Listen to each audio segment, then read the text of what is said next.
આજે રાજ્ય કક્ષાના મંત્રી બચુભાઈ ખાબડના પુત્રની ધરપકડ થઈ છે ત્યારે અમને સંતોષ કંઈક અંશે થયો છે કે જે વિધાનસભામાં અમે રજૂઆત કરી હતી, પુરાવા રજૂ કર્યા હતા, એના રેકોર્ડ પણ આજે વિધાનસભામાં છે, ત્યારે સરકારે ગંભીરતાથી લઈને એમાં તપાસ કરી 19 પંચાયતોમાં ગેરરીતિ થયા હોવાના અમે પુરાવા રજૂ કર્યા હતા, ત્યારે માત્ર 3 પંચાયતમાં તપાસ થઈ છે અને 71 કરોડનું કૌભાંડ બહાર આવ્યું છે.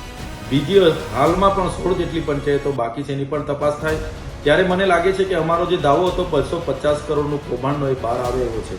સાથે સાથે એમના પુત્રની જે એજન્સીઓ, એમના લાગતા વળગતાઓની એજન્સીઓ છે, તમામ લોકોની આમાં ધરપકડ થાય. મંત્રી શ્રી બચુભાઈ ખાબડ પણ પોતાના બંધારણીય પદ પરથી રાજીનામું આપે એવી અમે માગણી કરીએ છીએ.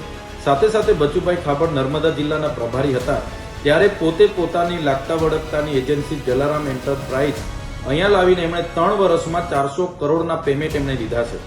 એ કામોની પણ વિજિલન્સ તપાસ કરવામાં આવે તો બચુભાઈ ખાબડની સીધી સોડવણી એમાં પણ બહાર આવે એવી છે. ત્યારે 100 માનવ દિન બિનકૃષક શ્રમિકોને રોજગાર આપવાની જે આ કેન્દ્ર સરકારની યોજના છે, આવા જ મંત્રીઓ, એમના મળતિયા, એમના પરિવારને લાગતા વળગતા લોકોના લીધે સમગ્ર ટ્રાઇબલ વિસ્તારમાં હજારો કરોડના કૌભાંડો કરવામાં આવ્યા છે. એમાં એમના મોટા ગજાના નેતાઓ, સંગઠનના માણસો અને એમની એજન્સીઓની આમાં ખૂબ મહત્વની ભૂમિકાઓ છે.